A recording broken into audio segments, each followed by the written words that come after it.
For 2 days, the 20-year-old Édith Piaf was interrogated by police.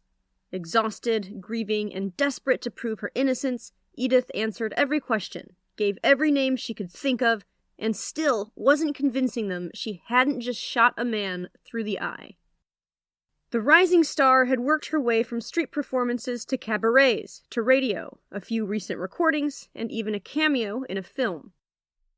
In her first 3 years of life, she'd been abandoned, ill, and malnourished. From ages 3 to 7, she'd lived in a brothel, her father having left her there while he went on performing as a contortionist and acrobat for circuses and street crowds. From ages 7 to 16, she traveled with her father, first in the circus, but his anger issues and drinking problem kept forcing him to rely on street performances for income, as he had difficulty keeping a consistent job. At 16, she got her own apartment in Belleville, a neighborhood in Paris, where she paid for herself with the money she made singing for street crowds, even though that was an illegal way to make francs. She moved to Pigalle, another Parisian neighborhood, where the teenager became too involved with members of the milieu, the French mafia. She walked away from them and Pigalle with a grazed bullet to the neck. She lost her 2-year-old daughter to meningitis, a loss that would follow her for a lifetime. In her late teens, she booked sporadic gigs in questionable nightclubs until Louie Leplée had discovered her at 19 years old while she was singing on a Parisian street corner. He changed her life, gave her someone to confide in, helped her meet important contacts that were setting a fire under her burgeoning career, and was the first healthy, safe, and trustworthy authority figure she'd ever had. Now she was a leading suspect in his murder. He was killed 8 months to the day after her daughter had died. This is where we pick the story of the extraordinary Édith Piaf back up and finish exploring the life of one of the greatest music legends to ever live. Her life, her talent, her music, her struggle, and success are all ingredients in one of the most remarkable histories we've ever covered. And we're just getting started. This is the true story of Édith Piaf, the Little Sparrow. I'm your host, Kristen Robine Terpstra, and this is the History Cache. Let's have a look inside.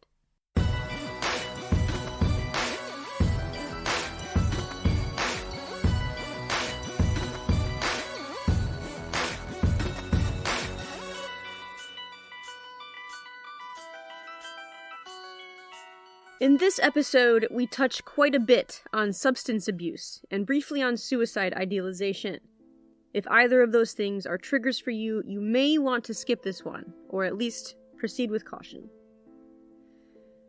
After Louie Leplée's murder, the police interrogated everyone from Le Gerny's, Louie's cabaret where Édith got her first real start. Édith was questioned exhaustively for 2 days while grieving the unexpected and sudden loss of her friend. Édith didn't murder Louie Leplée. She had nothing to do with his death. This became obvious to the police as soon as they verified her alibi. She hadn't even been in the building at the time of the murder. Plus, there was a witness. Leplée's housekeeper was present when she said 4 men broke into Louie's apartment. They tied her up and began accosting Louie. She believed they were there to frighten and blackmail him for money.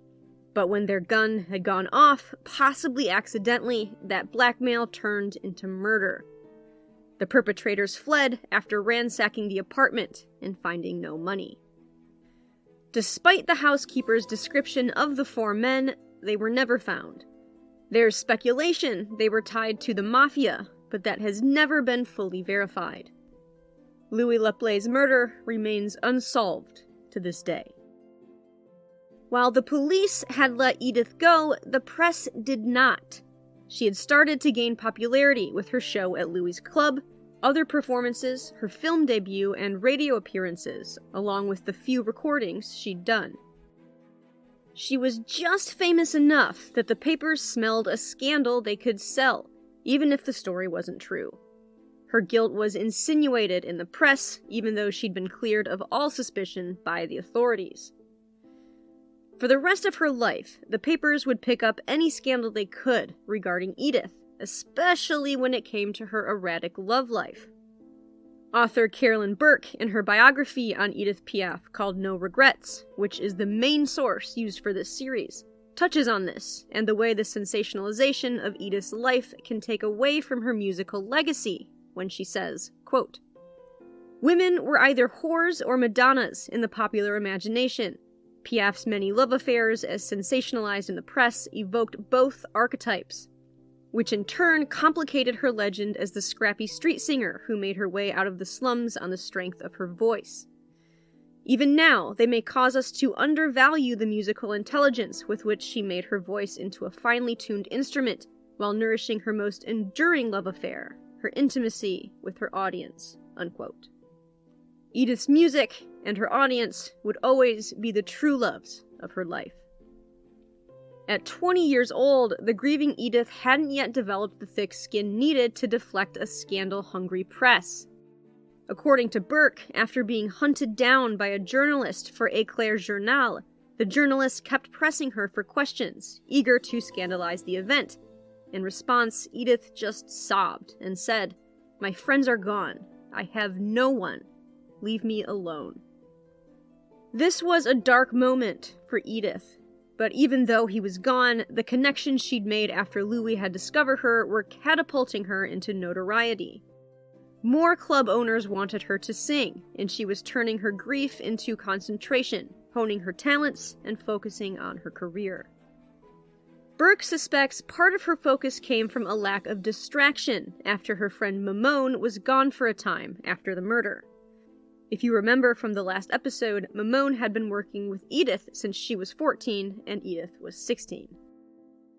Even Edith later said Mamone was a bad influence, and she would become increasingly hot and cold as Edith gained success. Mamone went on to write a highly contradictory and controversial autobiography in which she falsely claims to be Edith's half-sister. Though their friendship was rocky and often destructive, for years Mamone offered Edith the companionship she craved. After Louie's murder, Mamone was arrested when it was discovered she was underage. She was moved to a home for wayward girls, and for a while, this helped Edith to focus on her career. That career was taking off.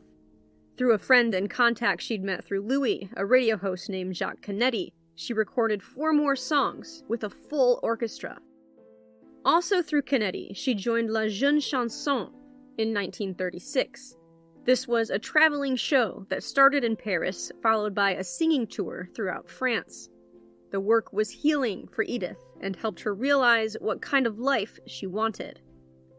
She wrote to her friend and mentor, another contact she'd made through Louie, Jacques Bourgit, saying she was done with her old lovers, friends, and everything she'd left behind in Pigalle. However, after Mamone returned, staying on the straight and narrow became more difficult. Edith would never completely free herself from a lifestyle that included heavy drinking and later drugs for long. She would struggle with addiction her entire life, just the way both of her parents had. She did try repeatedly to better herself and situation by welcoming more positive influences into her life. After her last recording session, she met lyricist Raymond Asso. She loved his songs and was eager to work with him. But despite being brought to tears by Edith's voice, he refused to work with her because he didn't like Mamone, didn't like how much she drank, didn't like her associates from Pigalle who he considered lowlifes, and believed she was heading down a path leading not to success, but failure due to a lack of discipline and self-destruction. In 1937, after a year of refusing to work with her, Edith called Asso nearly in a panic. She said she was out of money, close to homelessness, and desperately in need of songs, as well as direction. On the other end of the line, Asso believed Edith was finally desperate enough to turn her life around. He told her immediately to get in a taxi and come see him. She noted this as a major turning point in her life, saying of it, quote, "I was saved." Asso didn't have the same compassion as Louie Leplée.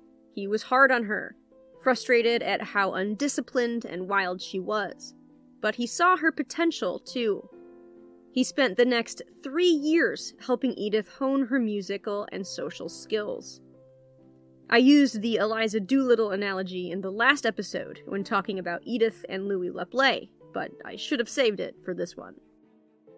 Aso and Edith worked on everything: her table manners, her posture, her accent, her acquaintances, and the way she moved when she sang.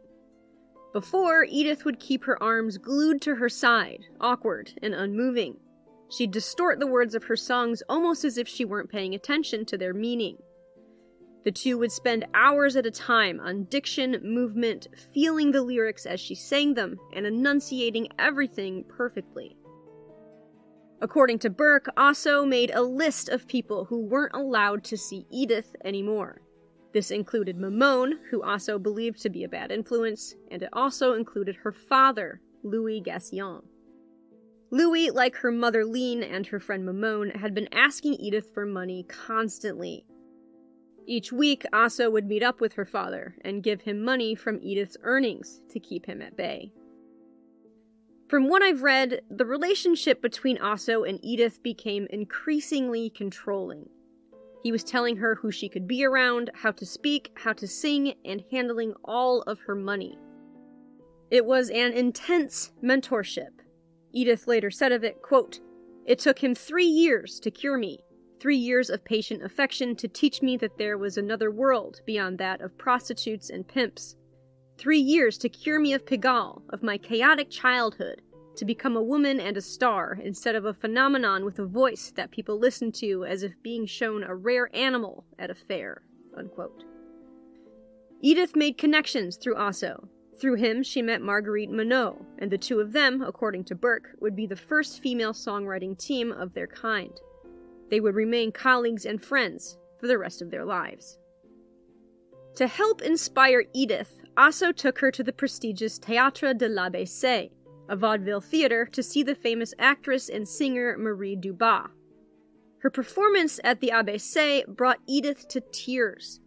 A starstruck Edith returned to the theater whenever she could to study Dubois' movements, expressions, gestures, and acute ability to capture an audience.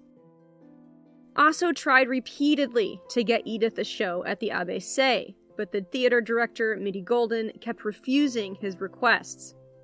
He thought Edith was too young and too inexperienced. Plus, she was still associated with the murder of Louie Leplée in the press.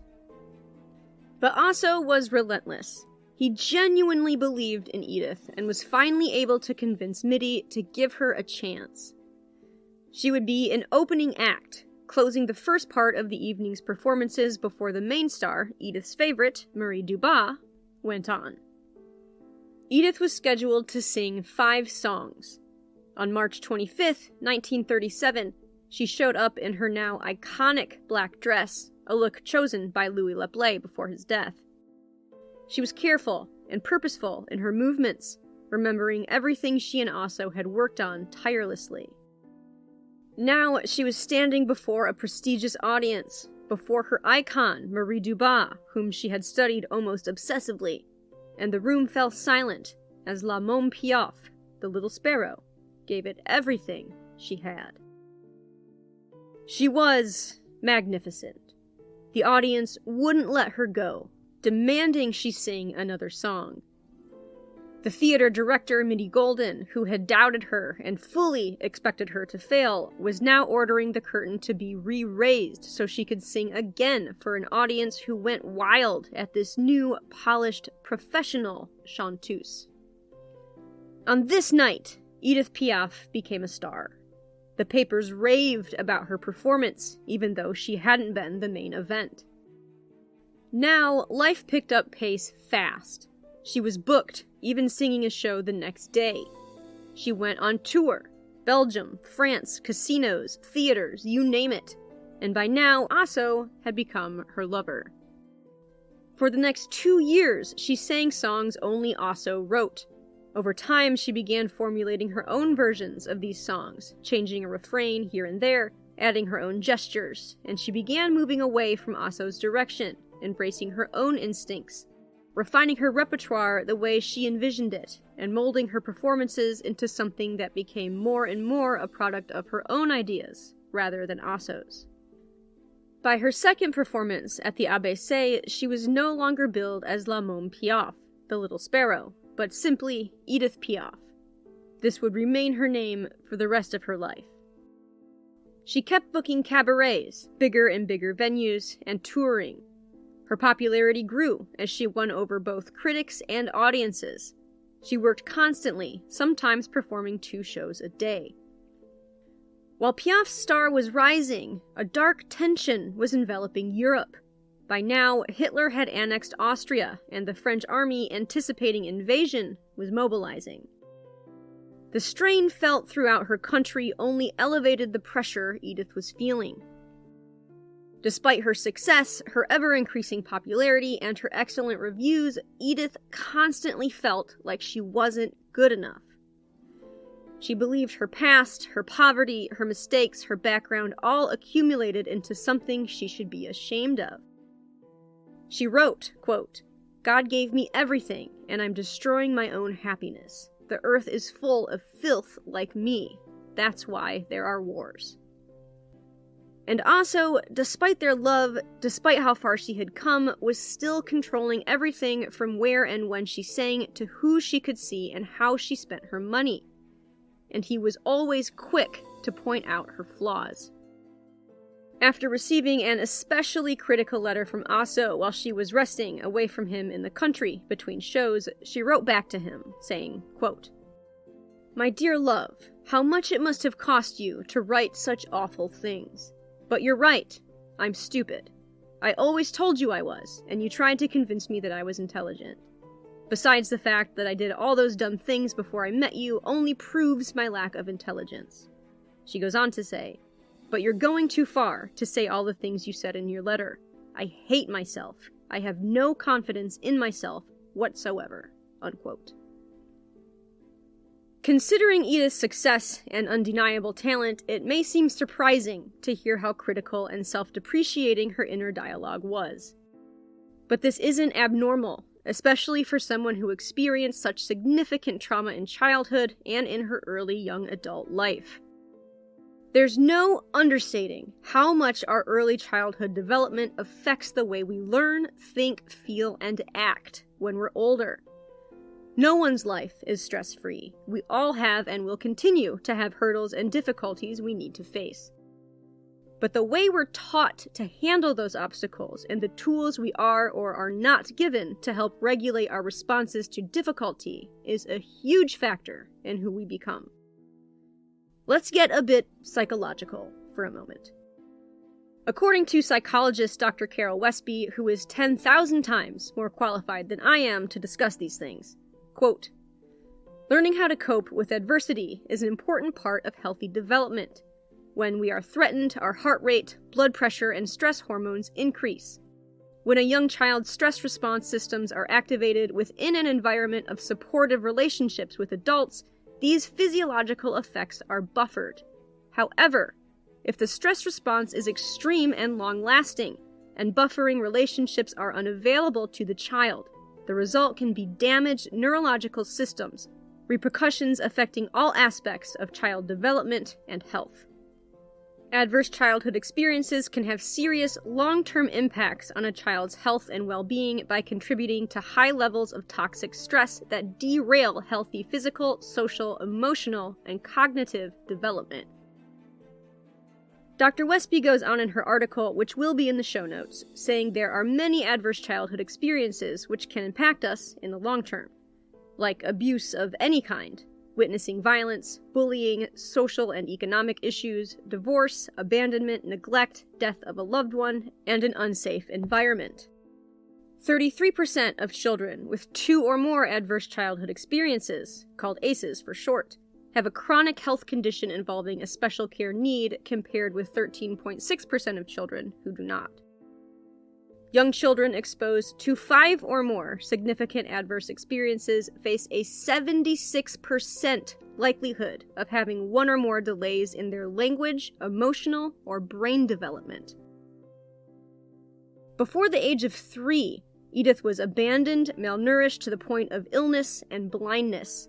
She was neglected by a mother with substance abuse issues. Her environment was never safe.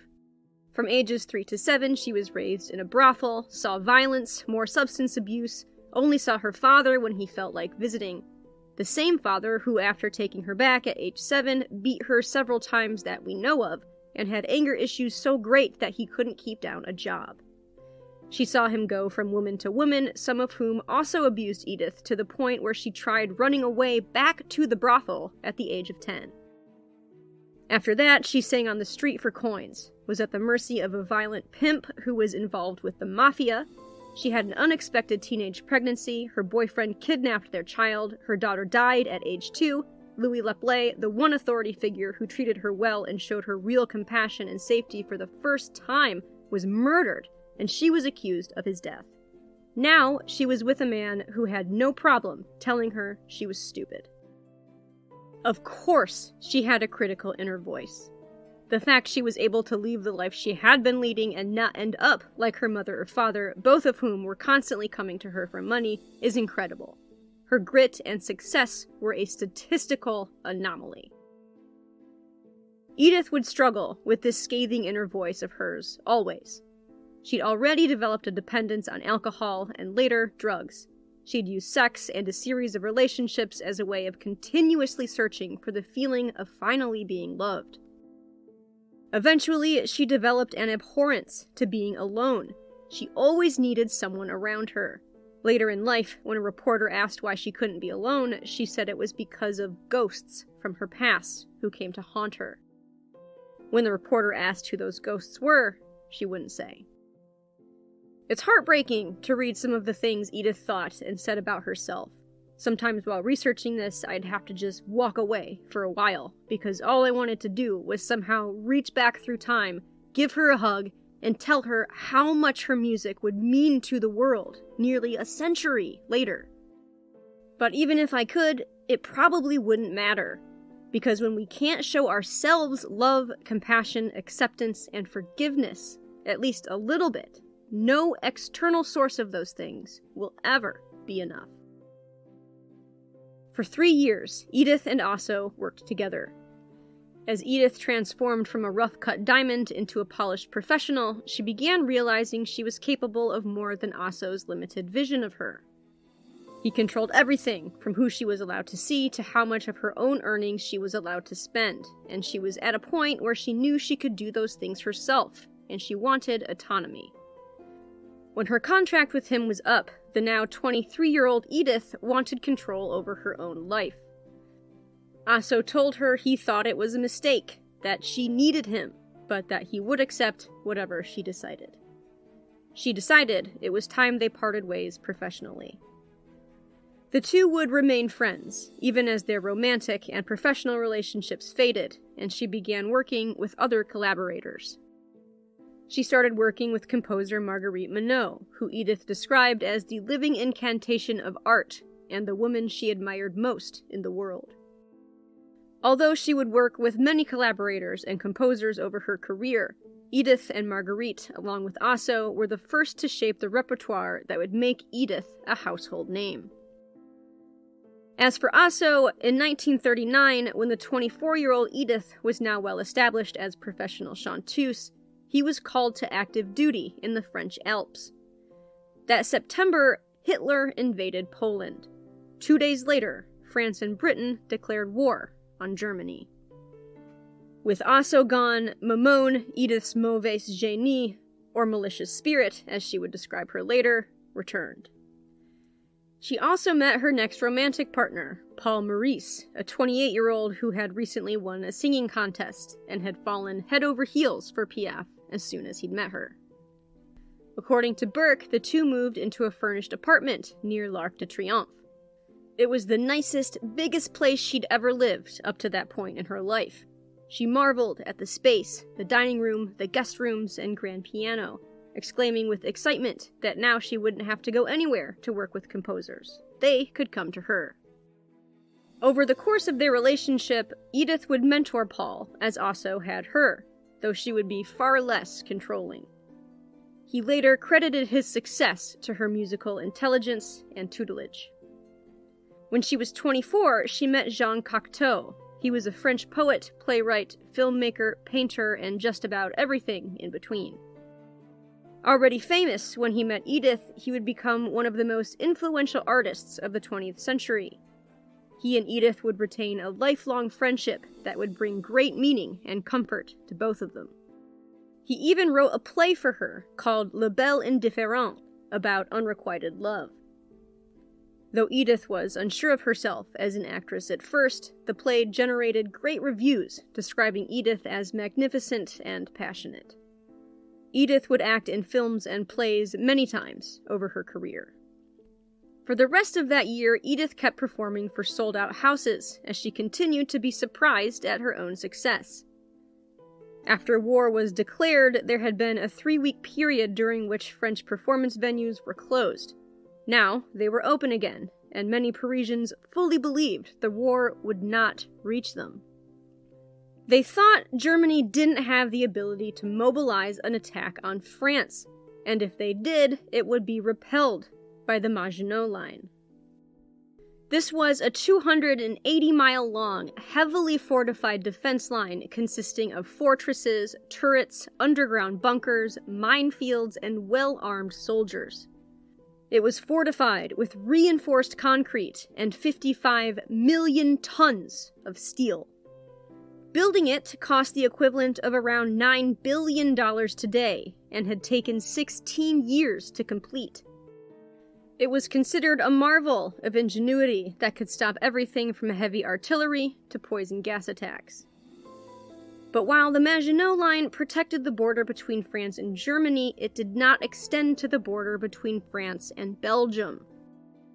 The French weren't too worried about this, because if the Germans were to try crossing into France from Belgium, they'd have to contend with the Ardennes wilderness, something they believed no army could penetrate. It was thick, with trees, mountains, rough, uneven terrain, and minimal roads. However, the Germans knew the Ardennes, having spent time there during World War I. Germany knew the Maginot Line was highly fortified and that meeting it head-on would be useless. So they went around it.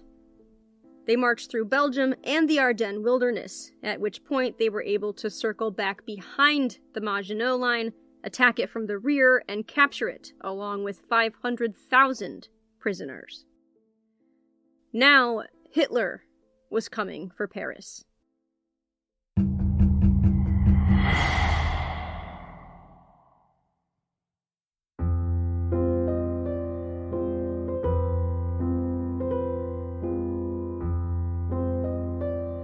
As the Germans advanced on Paris, 1 million Parisians left, not wanting to remain in the capital under Nazi occupation. Edith left before Germany's troops arrived. She headed to Provence, where she remained for 2 weeks before deciding to return to her apartment in Paris. 2 days after she returned, Nazi troops hung a swastika from l'Arc de Triomphe, and all the occupied Parisians could do was watch as the symbol of their oppressors flapped in the French wind. According to Burke, all entertainment venues closed. France was cut up into occupied and unoccupied zones. 3/5 of the country at this point was now occupied. Many people who could leave did, but not everyone could. Some fled, some hid, and most were out of options. Marie Dubois, the famous singer Edith had idolized when she'd seen her at the ABC Theater, and the same singer she'd opened for on the night she truly became Édith Piaf, was Jewish. She was banned by the Vichy government, placed under house arrest by the Gestapo, her apartment was raided, and she was forced to flee to Switzerland. Dubois was able to stay there until the end of the war, but upon her return to France, she would learn her sister and mother had both been executed. Her nephew had been sent to a concentration camp, and no one ever heard from him again. Edith was much luckier.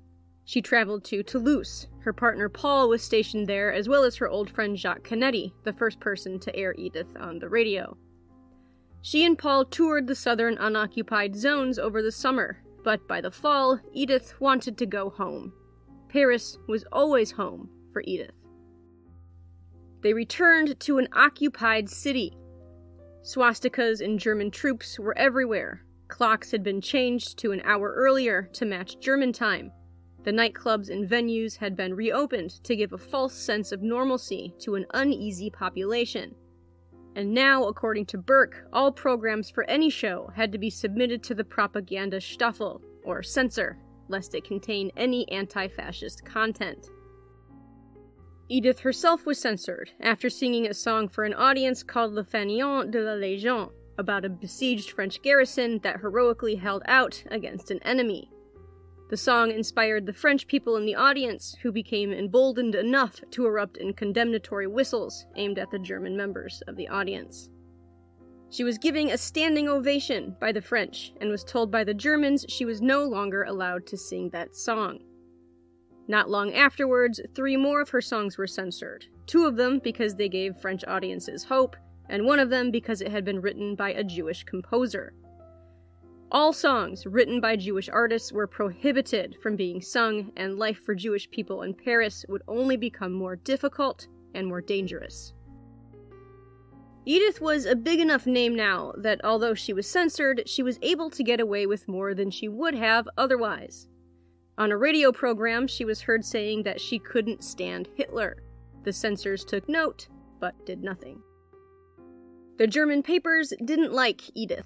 One pro-Nazi paper said of her, quote, "Piaf should have stayed a working-class singer, peddling songs on street corners."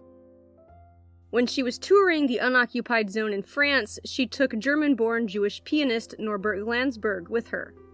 All the rights to his songs had been revoked by the occupying Nazis, and he relied heavily upon Édith, who was now his only source of income.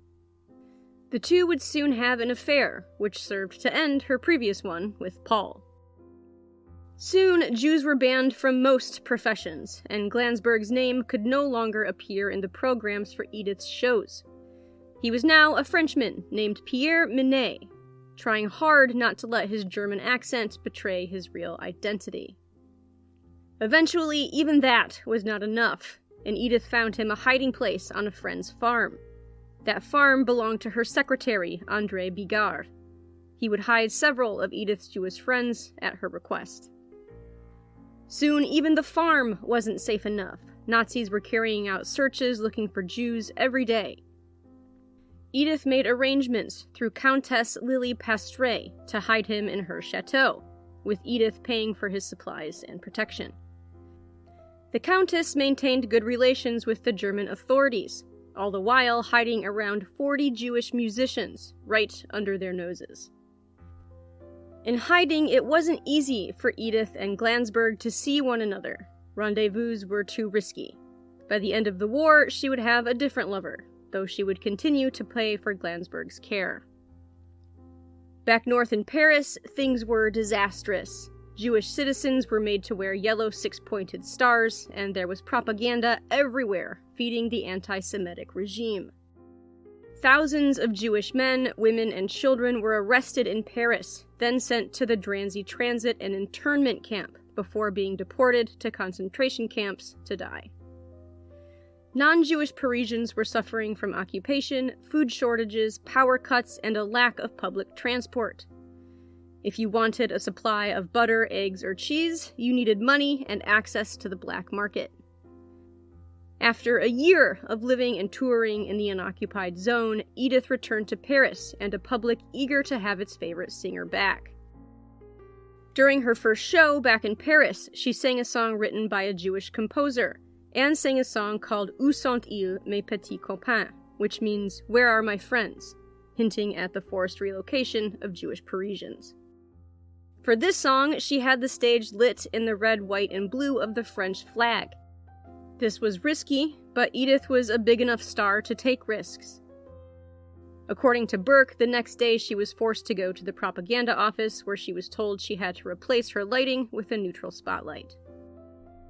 Édith was a big name. She knew it, and the occupiers knew it. She continued to break the rules. After refusing to remove songs from a Jewish composer from her set list, she was banned from performing for a month. Edith wasn't the only one feeling a growing sense of hostility towards the Nazi occupiers. The French resistance was doing everything it could to make things as difficult as possible for the Germans. They rioted, destroyed power lines, attacked railways, all at great risk to their lives. And soon, the resistance found an ally in Édith Piaf.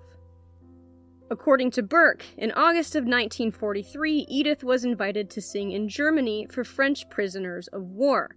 It was an invitation she literally couldn't refuse.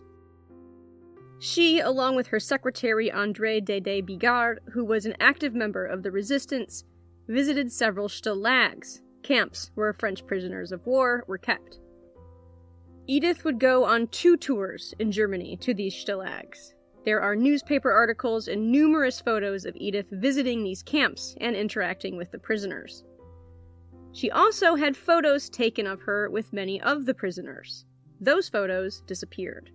They were kept by Edith and Dédé for a specific purpose.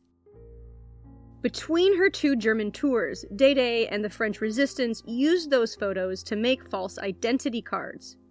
During her second trip, Edith packed her suitcase with these fake identities, along with supplies like maps, money, and compasses meant to aid in escape. These escape kits were secretly given out to French prisoners of war on her second tour. She visited 11 stalags on her second trip to Germany, and according to Edith in an interview she gave later, 118 of these cards were handed out. According to Dédé, they had to stop giving out these fake IDs because the Germans began growing suspicious when prisoners began to escape after Édith Piaf's visits. Some of the escapees would even join Edith's entourage, posing as musicians. According to Burke, at one camp, when the suspicious soldiers told her to leave, she feigned illness in order to gain time so the prisoners who were going to join them later wouldn't be caught. After that, the plan was obviously too dangerous, and they had to stop distributing cards and kits. If the Nazis had caught Édith Piaf helping French prisoners of war escape, her story would have ended here. At that point, not even her celebrity would have been able to save her. After the war, a liberated France carried out what was called the Opération Sauvage, or the Wild Purge. This was a period of time when those who'd been accused of aiding the Nazis during France's occupation underwent a sort of trial, which was oftentimes informal. According to political scientist Michael Curtis, between 9,000 and 10,000 Nazi collaborators were killed during the Wild Purge. After that came the Opération Légale, or the Legal Purge, and another 768 people were executed, showing us all again that you don't want to find yourself on the wrong end of a French resistance or revolution. Because Edith had toured Germany during the war, she was questioned. However, because she helped shelter Jewish friends and colleagues along with her role in helping 118 prisoners of war escape Germany, she was unanimously released of any charges by the examining panel, who said simply, "No sanctions and congratulations." There are skeptics who question Edith's role in the resistance because the accounts we have of what she did only come from her and those who were with her. According to an article from Snopes, skeptics cite the lack of multiple corroborating accounts and the fact that the mission would have been extremely dangerous. Considering Edith's disdain for her occupiers, the fact she'd publicly disobeyed the propaganda censors several times, resulting in her own censorship, all coupled with her fiery personality, which is corroborated, I'm inclined to believe that Edith and Dédé really did distribute 118 ID cards and escape supplies. But as a fan, I am biased, and the numbers she herself gave had been exaggerated by others. I found one article saying she saved thousands of people, which Edith never even said she did. Edith specifically gave the number 118. Still, I felt I needed to mention the skeptics, and I'll put the Snopes article in the show notes, since I shouldn't be taking out legitimate perspectives from a historical account just because I don't agree with them. Several big events took place, other than the end of World War II, after Edith returned from her trips to Germany. First, Edith had written many of her own songs by this point and had applied to SACM, the Society of Authors, Composers, and Publishers of Music, which had been established in 1851. This would have given her professional status as a lyricist. She was denied acceptance in 1943, but later accepted when she applied again in 1944. She would go on to write around 100 songs over her career. Next, Edith was hired to sing at the reopening of the Moulin Rouge, which had been used as a cinema during much of the war. Edith also discovered that while she was away, her father had died. Despite the issues the two had, Edith always cared for her father. She bought him clothes, an apartment, hired a houseman for him, and he visited her several times a week after he was no longer barred from her life once Osso left. Though according to Burke, he never stayed long enough to have lunch. He passed away at the age of 63, and Edith mourned him, often returning to put violets on his grave. His passing provided the opportunity for a family reunion of sorts. She saw her brother Herbert and her half-sister Denise, who turned 13 the day of her father's funeral. Edith didn't go to the funeral, saying she was too grief-stricken to attend.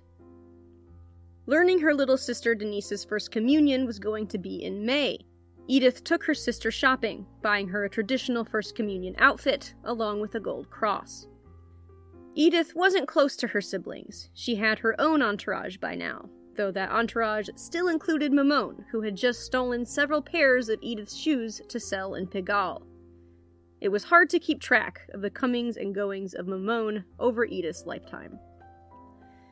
While Edith's father had passed away, her mother was still in her life, and that was always a point of tension for Edith.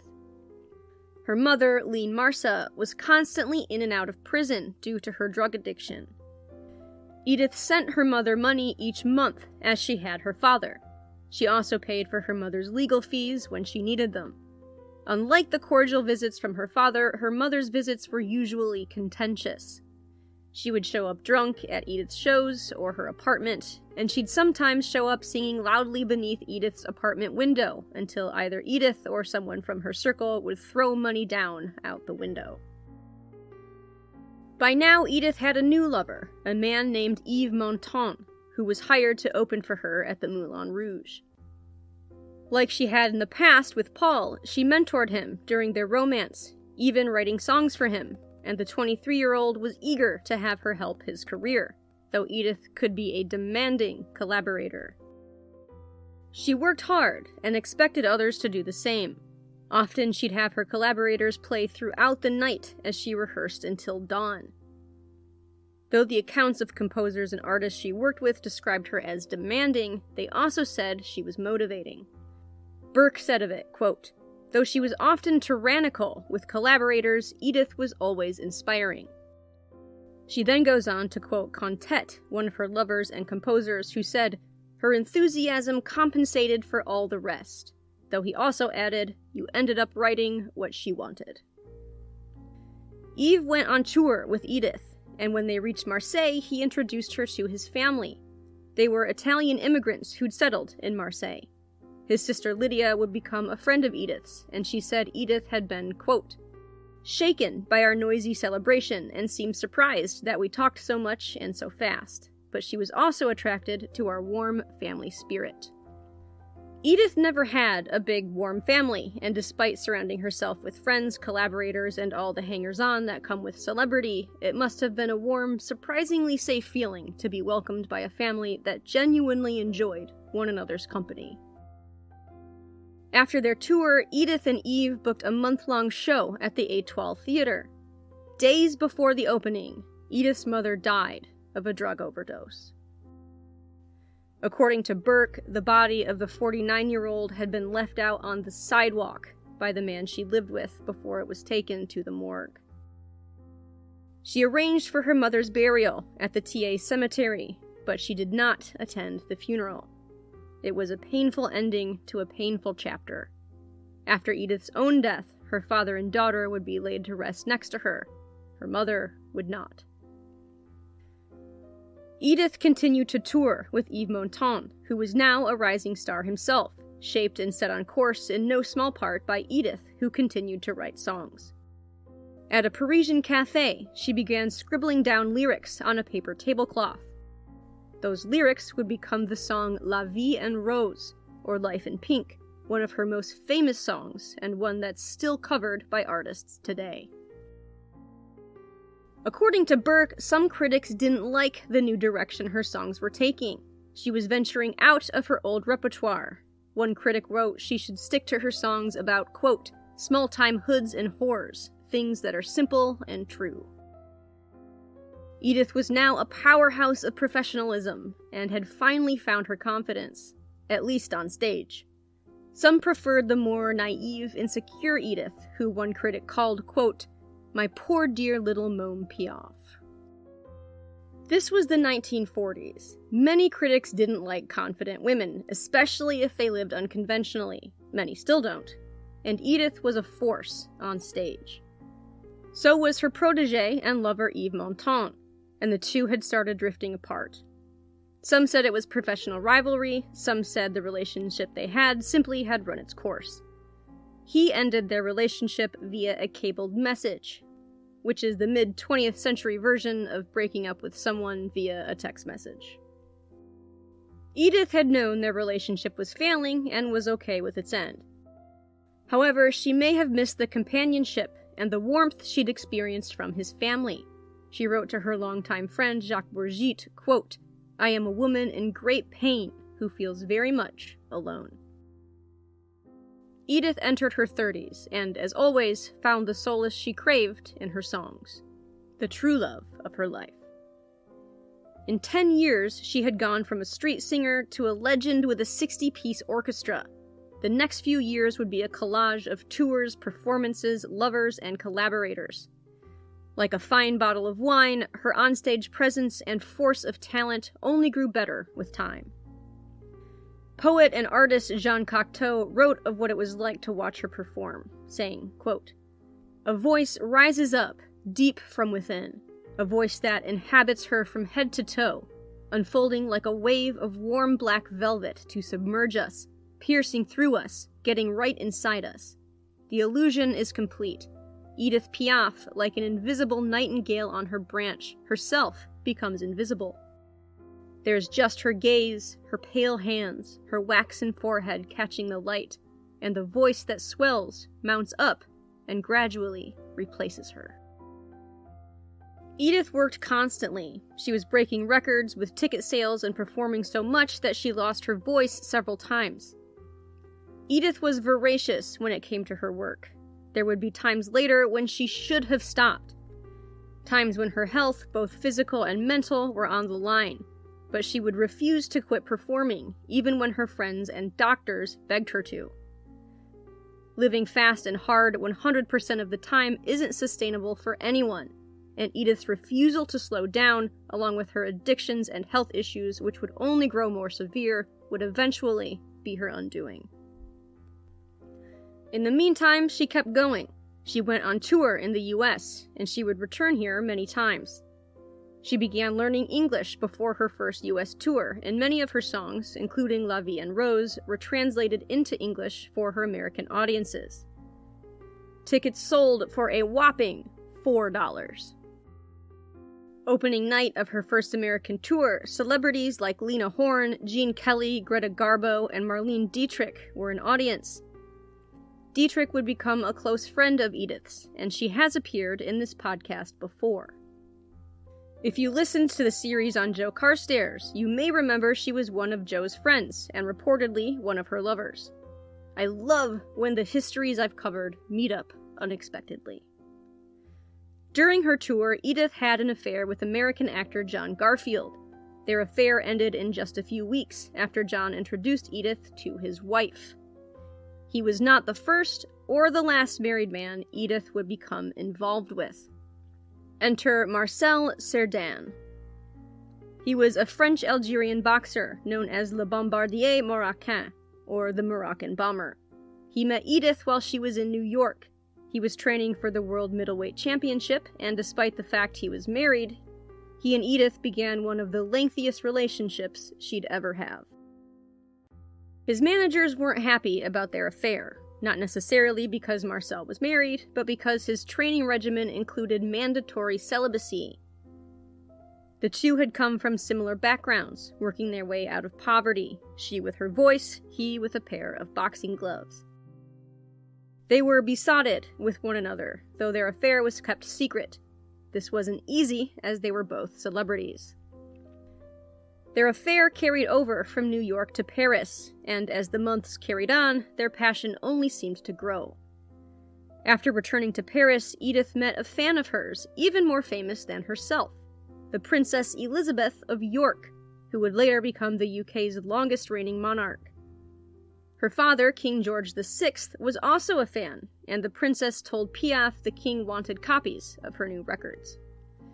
The starstruck Edith berated herself for babbling when introduced to the princess, saying later, quote, "When I went outside, I told myself, 'Dear Edith, you must have struck her as the queen of dummies.'"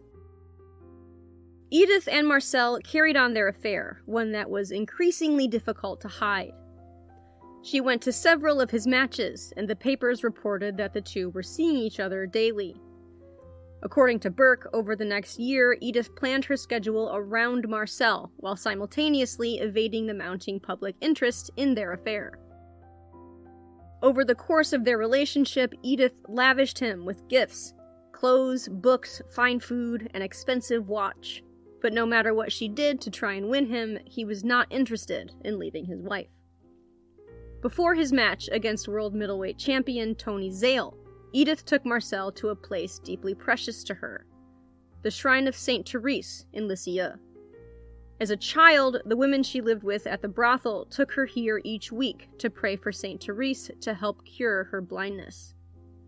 Though she had been given eye medicine by a doctor to help cure her severe eye infection of keratitis, for the rest of her life she ascribed her healing to Saint Therese, who she took on as her own personal saint.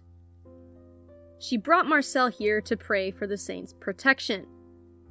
This, more than anything else I read, proved to me just how much Marcel meant to Edith. That day she bought a statue of Saint Therese. It remained at her bedside table for the rest of her life, and was buried with her after her death. Marcel's next match in September of 1948 was arguably the most important of his career. It took place at Roosevelt Stadium in Jersey City, and the odds were 8-5 in favor of his opponent, Tony Zale, known as the Man of Steel. After a brutal 12 rounds, Marcel hit his opponent with a powerful right uppercut. It was a winning blow, and it made Marcel the new middleweight world champion. The next night, Edith performed a show in the States that had been sold out for weeks. The two lovers were both at a high point in their careers. The two went to Coney Island, rode the roller coaster, the merry-go-round, and were delighted to buy tickets for some kids who recognized Marcel as the new champion. Edith wrote, quote, "Never in my life have I loved like this."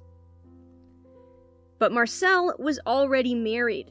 This was something always in the back of Edith's mind, and it was something her friend Mamone would use to her advantage. During an outburst, a drunken Mamone said she was going to the press about their affair. At the time, Mamone was in New York, since Edith had brought her friend on tour with her. Now, after threatening to out the pair, she was on a plane headed back to France. Mamone pressed charges against Edith and Marcel, saying she had been subjected to violence and illegal detention. This was because they'd locked her in their apartment while waiting for the flight to take her back to Paris. In the end, Edith gave Mamone a large settlement, at which point Mamone withdrew the charges and apologized. Edith forgave her, like she always did, though she must have known this wouldn't be the last of her friend's outbursts, and it wouldn't be the worst. The incident went public. Edith tried telling the papers Marcel wanted her at his matches for good luck. This difficult-to-believe narrative was something they kept up for the next 9 months. The two spent some time apart, geographically. After writing more songs, Edith went on a tour in Egypt, and Marcel kept fighting in various matches to retain his middleweight championship title. In Detroit, in June of 1949, he lost that title to Jake LaMotta. Marcel injured his shoulder in the first round. For 10 rounds, he fought with one arm, eventually retiring to his corner and losing his title. The devastated Marcel healed, trained, and planned a rematch with LaMotta in December at Madison Square Garden, determined to win his title back. He decided to return to New York early, where Édith was at the time, to train until the big fight. On October 28, 1949, Marcel boarded a flight heading from Paris to New York. That plane would never land on a runway again. Marcel's flight went down over the Azores. Everyone on board was killed.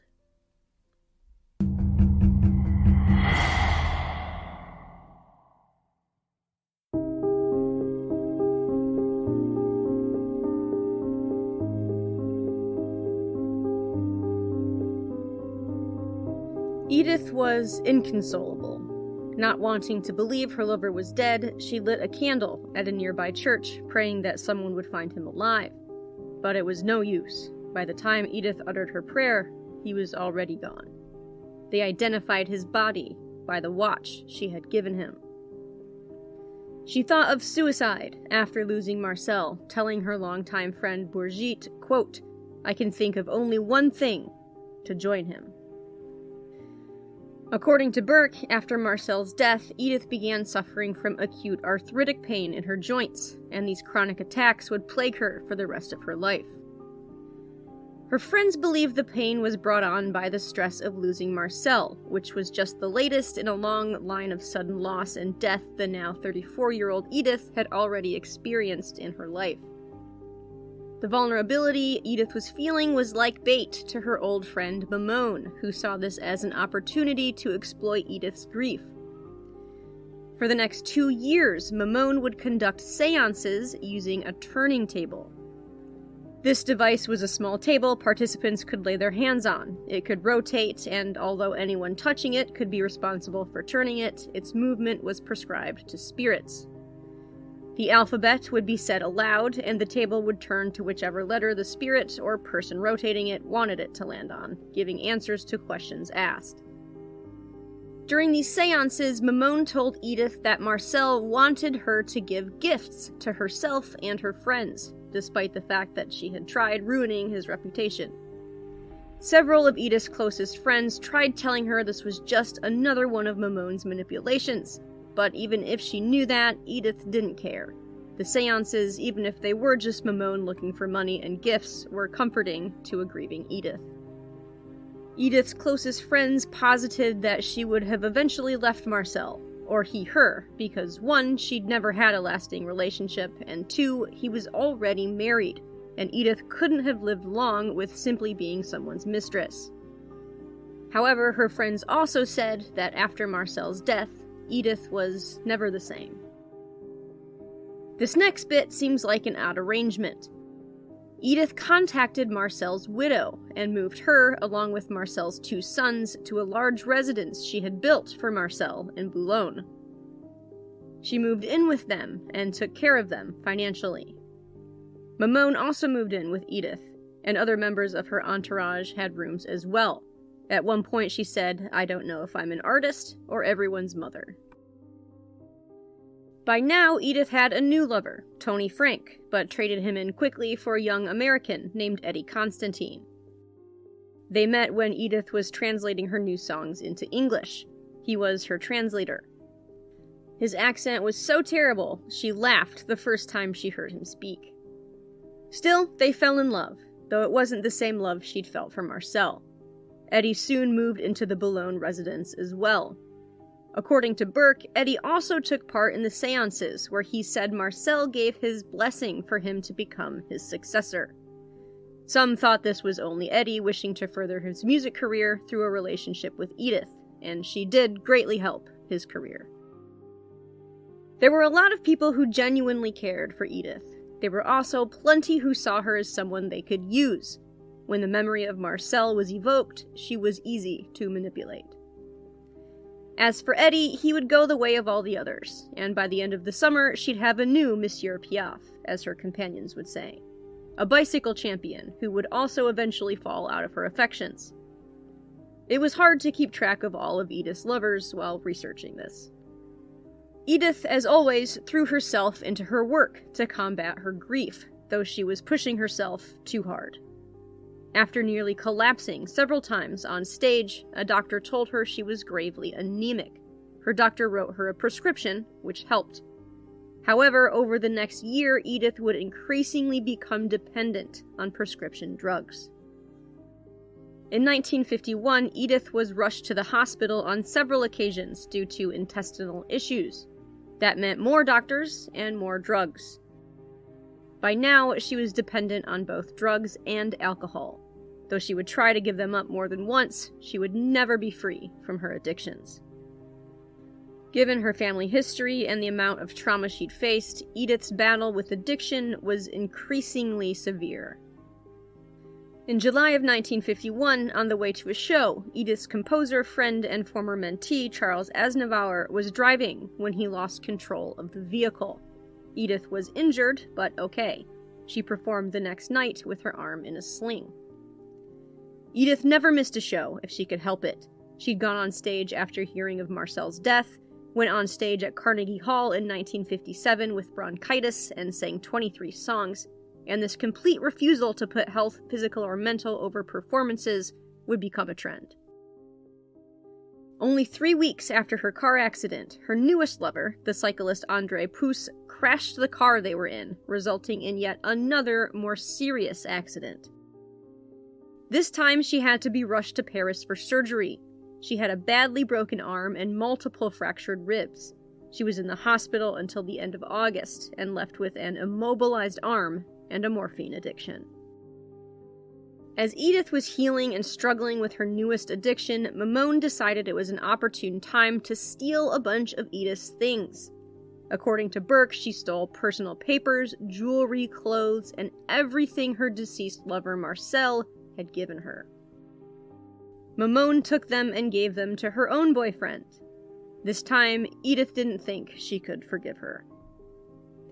To make things worse, the day before Édith's birthday, the authorities came to her home in Boulogne searching for items that had been stolen from her newest lover, another cyclist named Toto. Édith was cleared of any suspicion, but the papers got a hold of the story, which ignited another scandal.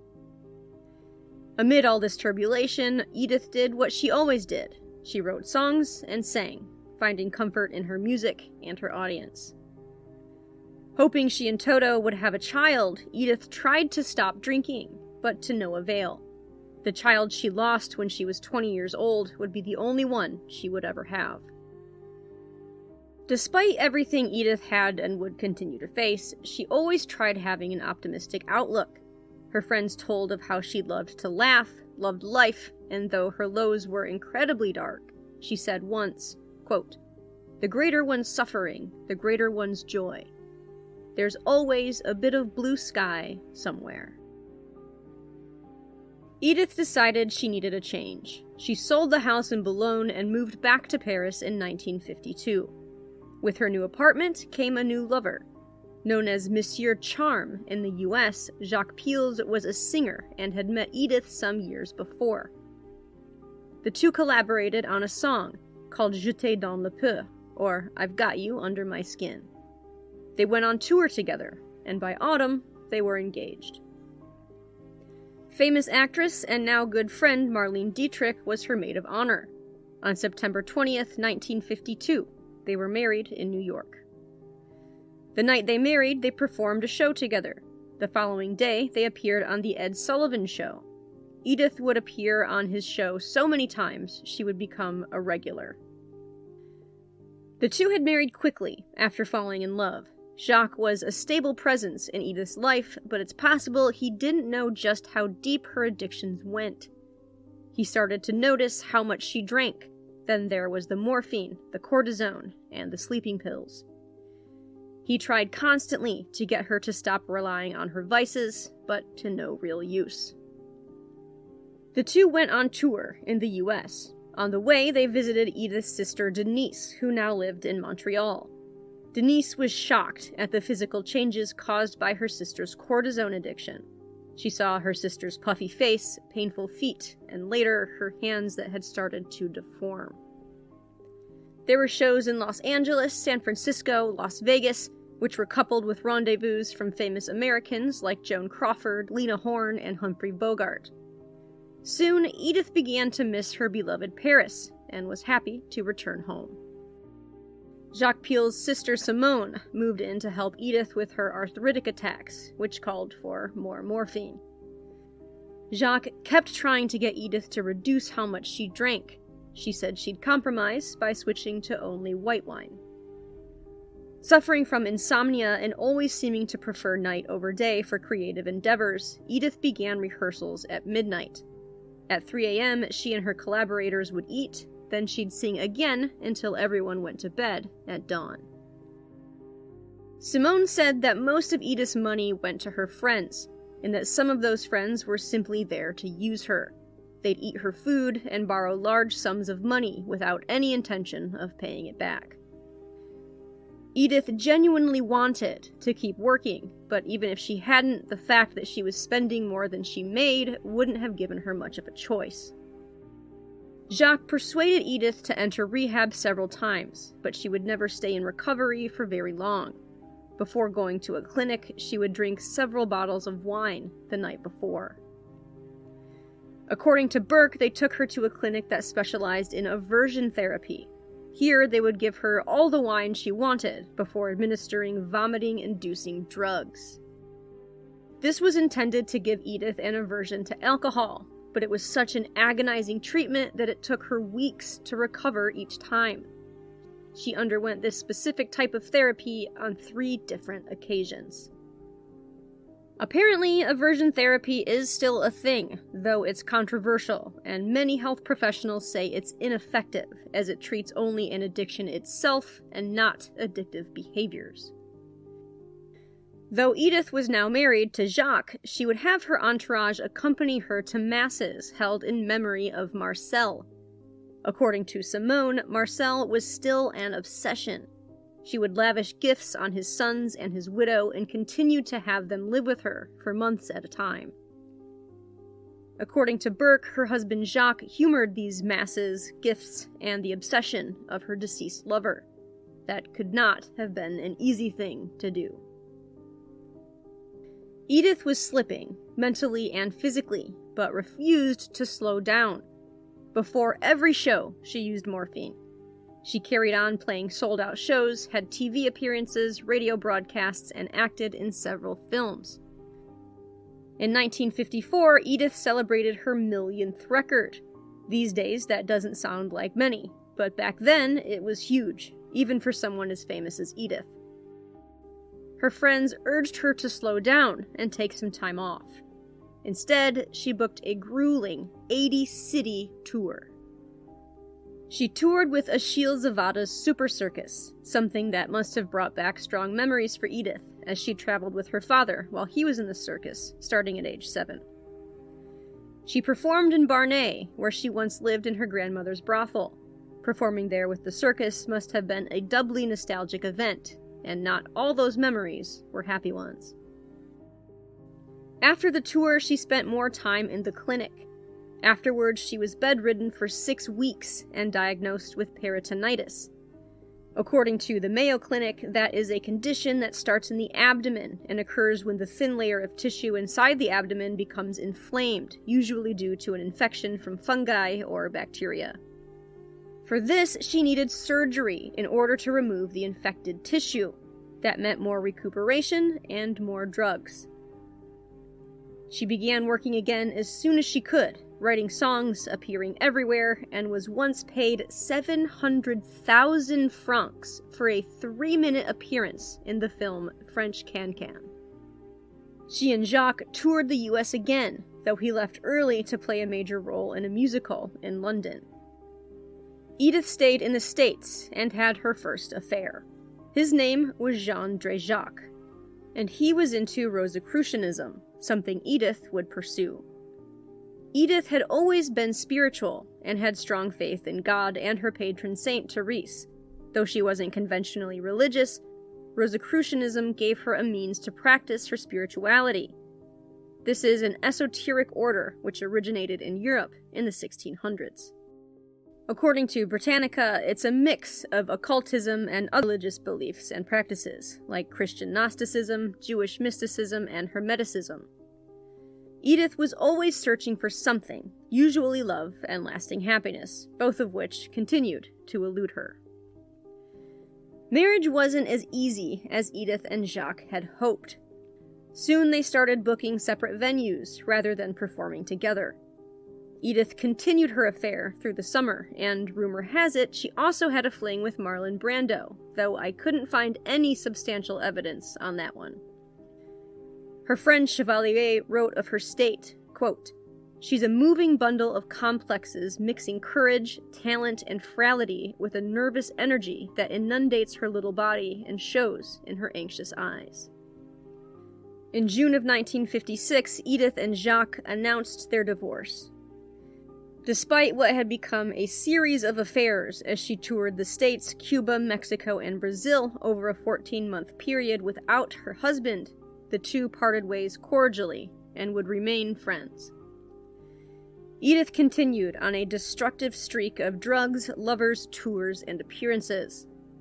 Physical exhaustion wouldn't stop her from performing. When a doctor told her to cancel a show at Carnegie Hall, she told him, "I didn't bring you here for that. Your job is to give me an injection so I can last 2 hours on stage." He complied. In 1958, the 43-year-old Edith broke attendance records at the Olympia, Paris's oldest music hall. By then, she was so successful that the only records she had left to break were her own that she'd set 3 years earlier in 1955. She performed every day for 5 weeks, with 3 shows on Sundays. The house was sold out every night. This pace was too much, and finally, not even Edith could withstand the fatigue, which was only worsened by her health issues and drug dependence. She collapsed on stage. Despite concerns from doctors and friends, she didn't stop. She extended her run at the Olympia by another 3 weeks. According to Burke, by the end of her Olympia engagement, she'd performed 128 times for 240,000 spectators. She was running on a cocktail of stimulants, barbiturates, sleeping pills, and coffee. The stimulants were so she could go on stage, and the tranquilizers were to help her sleep. They would inject her before she sang. It was the only way she could last for an entire show. In May, she collapsed on stage again in Stockholm. The papers began questioning her health. She was exhausted, addicted, and battling depression. Still, she wouldn't slow down. Only a few days before she was to leave for a show in New York, her new young lover, the 25-year-old Joe Mustaki, hit a truck head-on with Edith in the car. This was her 3rd major car accident. She was rushed to the hospital unconscious, with 2 tendons severed in her left arm and a lip that needed to be sutured. Her trip to the U.S. was canceled. A month after her recovery, the two got into another car accident in the same spot. She wasn't as injured in this 4th accident, and despite how much it hurt when she opened her mouth from her lip injury during the previous accident, she went on tour. In 1959, her health continued to decline. After spitting up blood and fainting, a doctor diagnosed her with an ulcer that had been brought on by the large amount of medicines she was taking for her arthritis and other issues. 2 days later, she was back on stage. 6 days later, she was given 2 blood transfusions because her ulcer was hemorrhaging. After another surgery, she was hospitalized for a month. This was soon followed by a second operation and another month of hospitalization. When she left the hospital, she weighed 80 pounds. A month later, she was on tour again. That summer, while in a car with her newest lover, an American this time, named Doug Davis, he lost control of the wheel and Edith was in a 5th car accident. I mean, come on. She had 2 broken ribs and finished her tour in bandages. The two lovers parted ways after her tour, with Davis stating, quote, "It was unbearable. She's killing everyone with her impossible way of life." That fall, she had another surgery for pancreatitis.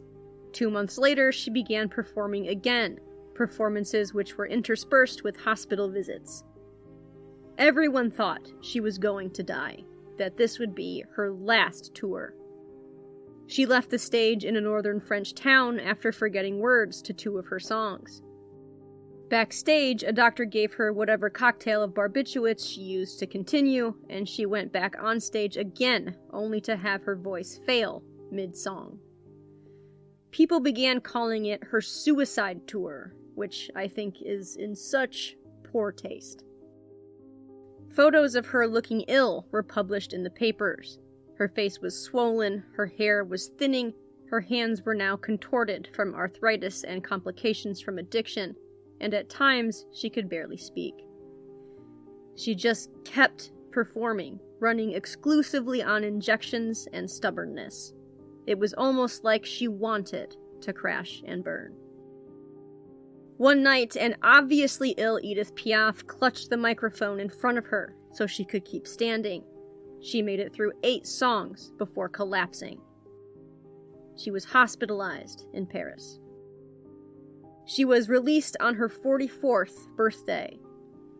If you look at pictures of Édith Piaf in her last years, you'd think you were looking at someone's grandmother. She was young, but the years of alcohol abuse, drug abuse, addictions, depression, arthritis, and unresolved trauma took their toll on her so gravely. It was like she'd experienced the pain and degradation of 2 lifetimes by the age of 44. A week later, she was back in the hospital, now with jaundice. This time, her body refused to let her continue, and she spent 6 months recuperating. She wrote in her journal, quote, "No more injections. Don't let yourself go physically. See only those who bring you comfort and spiritual enrichment. Give up passions that harm you, renounce your desires, try to rediscover yourself." That June, she went into a coma from acute liver damage caused by the years of pills and alcohol. She survived, though it was close.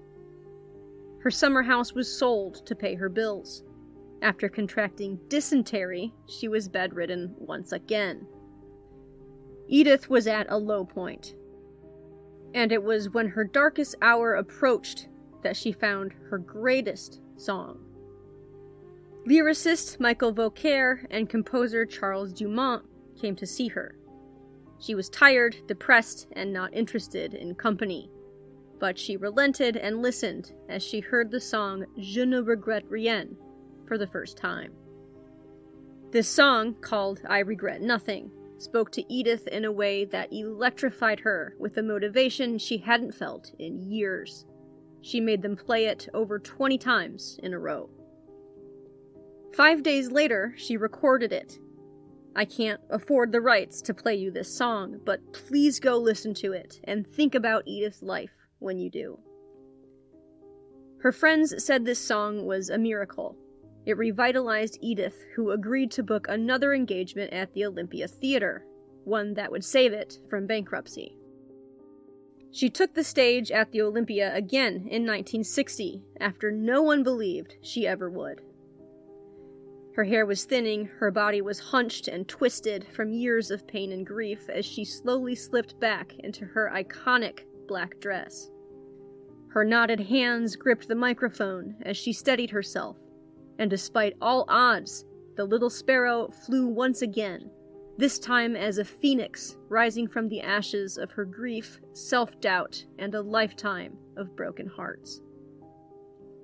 Opening night, she received 22 curtain calls, the audience refusing to let her go. It was a huge success. The audience didn't know she was receiving injections of the stimulant choramine before each show, or that she had to be carried to her dressing room afterwards.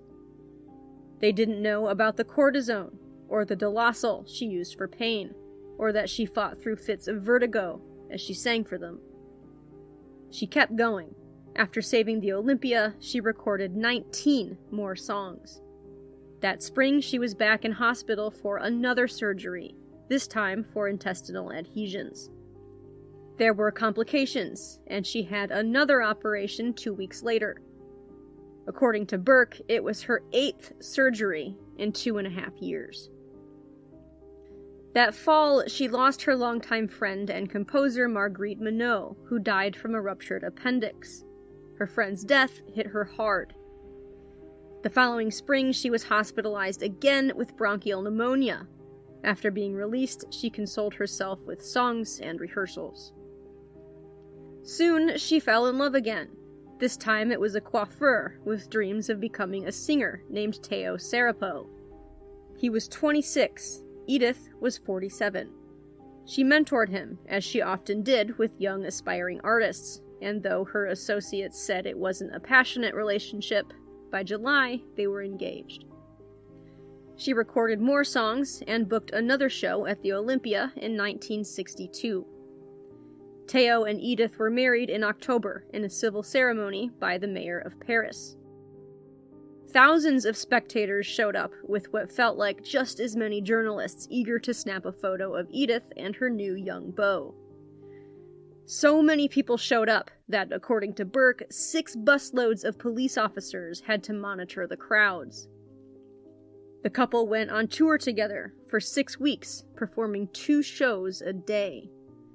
That was a hard schedule, and Édith was obviously fading. The next year, by 1963, Édith knew she wouldn't live much longer. She recorded herself, talking about her life and the things she experienced. She said, perhaps bringing the song that revitalized her to mind, quote, "I've never regretted anything. Each experience brought something." In April of 1963, Édith was rushed to the hospital for a blood transfusion before she slipped into a coma. Teo donated his own blood, as they were both type A. When she recovered enough to leave the hospital, she weighed 66 pounds. She already had plans to start rehearsing again, but in June she fell into another coma that lasted 8 days. Still, she awoke and survived. That August, a doctor who, according to Burke, was unaware of her medical history, prescribed her a diuretic that sent her into another coma.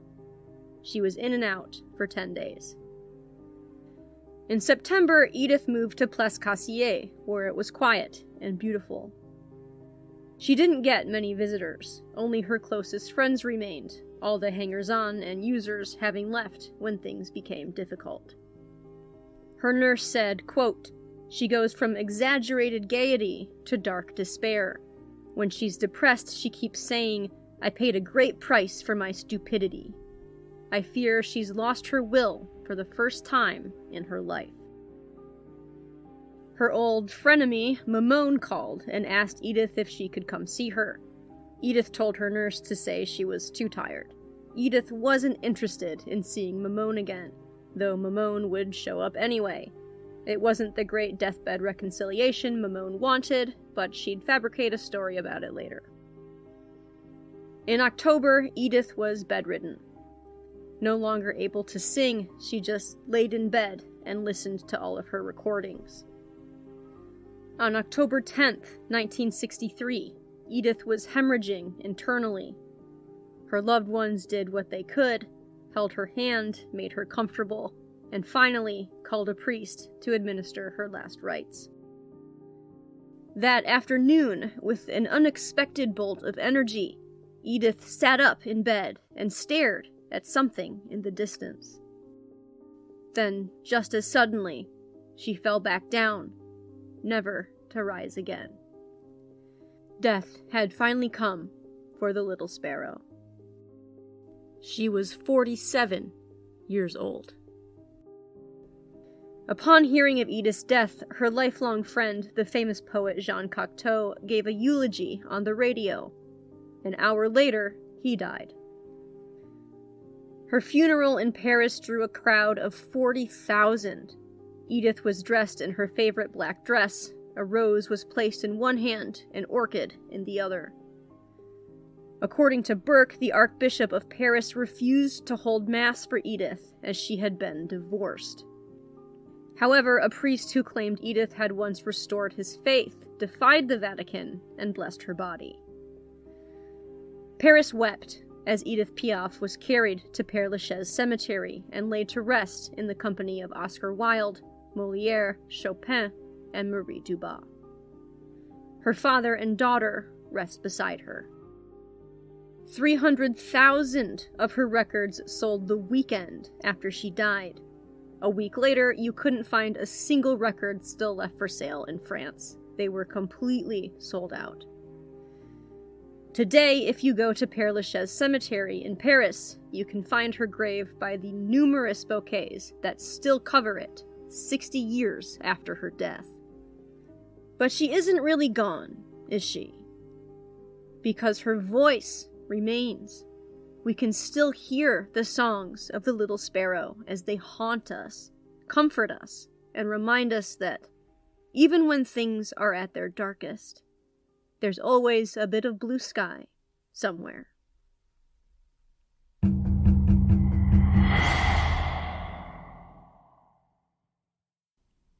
We talked a lot about substance abuse in this series because that was a huge factor in Édith Piaf's life.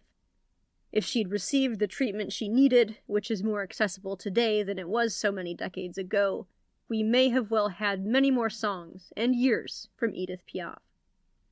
According to the National Drug Helpline, only 11% of people who need substance abuse treatment at a specialty facility receive the help they require. If you or someone you know is struggling with addiction, there is help. You can call the National Drug Helpline at 1-844-289-0879. All calls are toll-free and confidential. It's never too late to get help, and there is no such thing as a lost cause. This was an extra long episode that probably should have just been 2 separate episodes, or maybe even 3, but I promised y'all I'd get it done in 2 parts. I sincerely hope you enjoyed the history of the astounding Édith Piaf, and that her story only enriches her songs for you.